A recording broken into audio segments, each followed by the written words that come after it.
RBI के नए NBFC rules 2026 के ब्रोअर्स पर क्या असर होगा? अगर आप एनबीएफसी के पर्सनल लोन, बिजनेस लोन और मॉर्गेज लोन, लैब या किसी दूसरे प्रकार की लोन लेने की सोच रहे हैं, तो आरबीआई के कुछ महत्वपूर्ण नियम और रेगुलेटरी चेंजेस के लिए आपका जानना बहुत जरूरी है। क्योंकि अब सिर्फ यह देखना काफ़ी नहीं है कि एनबीएफसी को कितना इंटरेस्ट रेट दे रहा है, आपको यह भी समझना होगा कि इंटरेस्ट रेट कैसे तय हो रहा है, चार्जेस क्या है और लोन की पूरी कॉस्ट कितनी है। नमस्कार दोस्तों, मैं हूं दिलीप सिंह, फाइनेंशियल कंसल्टेंट, और आज आसान भाषा में समझेंगे एनबीएफसी से जुड़े आरबीआई के महत्वपूर्ण नियमों को ब्रोअर पर क्या असर पड़ सकता है। नंबर 1 दोस्तों, एनबीएफसी अपना इंटरेस्ट रेट कैसे तय करता है। सबसे पहले एक गलतफहमी दूर कर लेते हैं।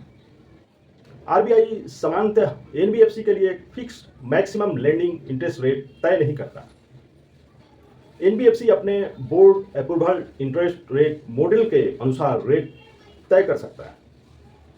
इसमें आमतौर पर cost of fund, operating cost, margin और ब्रोअर का रिस्क जैसे फैक्टर्स शामिल होते हैं, और ब्रोअर को इंटरेस्ट रेट तथा अलग अलग ब्रोअर्स के लिए रेट का अंतर आधार स्पष्ट रूप से बताया जाना चाहिए। यानी अगर दो ब्रोअर्स को अलग अलग रेट मिल रहा है तो एनबीएफसी का उसका उचित रिस्क बेस्ड रीजन और पॉलिसी होनी चाहिए। नंबर 2, लोन कॉस्ट सिर्फ इंटरेस्ट रेट नहीं है। मान लीजिए एक एनबीएफसी आपको 12% इंटरेस्ट रेट बता रहा है, दूसरा एनबीएफसी 11.50% बता रहा है, तो दूसरा लोन हमेशा सस्ता होगा जरूरी नहीं, क्योंकि आपको processing fee, insurance, documentation charges और दूसरे एप्लीकेबल चार्जेस भी देखने होंगे। रिटेल और एमएसएमई टर्म्स लोन के लिए के फैक्ट्स स्टेटमेंट यानी KFS के जरिए महत्वपूर्ण लोन टर्म्स और चार्जेस को स्टैंडर्डाइज तरीके से बताने की व्यवस्था है। इसलिए ब्रोअर को सिर्फ एडवर्टीजमेंट से दिख रहे इंटरेस्ट रेट को देखकर फैसला नहीं करना चाहिए, पूरी लोन कॉस्ट देखिए। नंबर 3, रिस्क प्रोफाइल बहुत महत्वपूर्ण है। अगर आपका सिविल स्कोर अच्छा है, रीपेमेंट हिस्ट्री अच्छी है, इनकम स्टेबल है और एग्जिस्टिंग ईएमआई कम है, तो आपका क्रेडिट रिस्क कम माना जा सकता है।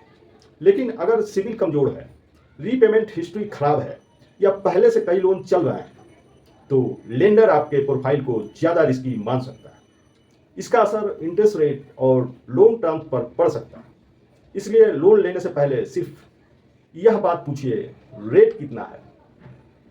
पूछिए, मेरे प्रोफाइल के हिसाब से फाइनल आरओआई, प्रोसेसिंग फी और टोटल रीपेमेंट कितना होगा।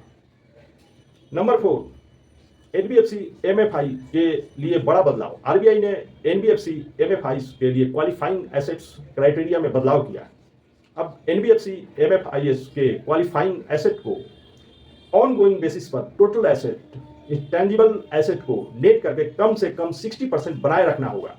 अगर कोई एनबीएफसी एमएफआई लगातार 4 क्वार्टर्स तक इस रिक्वायरमेंट को पूरा नहीं करता, तो उसे आरबीआई के सामने रेमिडिएशन प्लान देना होगा। इसका उद्देश्य माइक्रो फाइनेंस लेंडिंग फ्रेमवर्क को ज्यादा डिसिप्लिन बनाना है।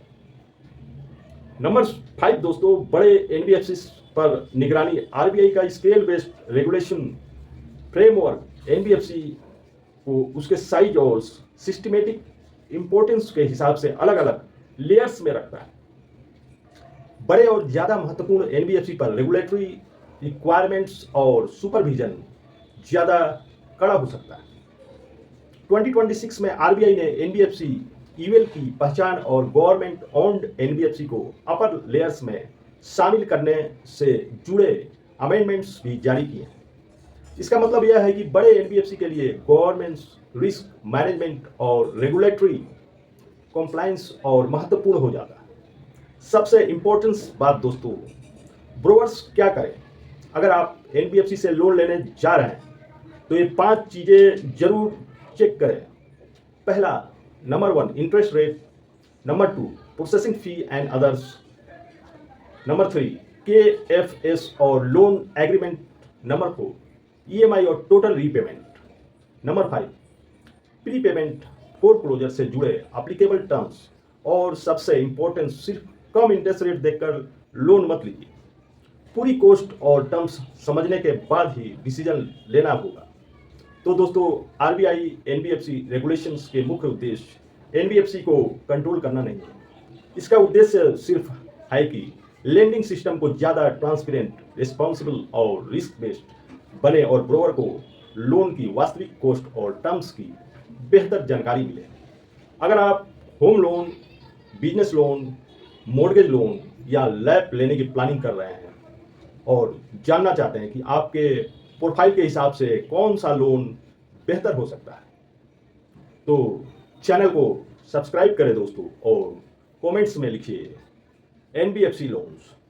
मैं अगली वीडियो में बताऊंगा कि एनबीएफसी और बैंक्स से लोन लेने में क्या अंतर और किस ब्रोकर्स के लिए बैंक बेहतर है और किसके लिए एनबीएफसी। धन्यवाद दोस्तों, जय हिंद।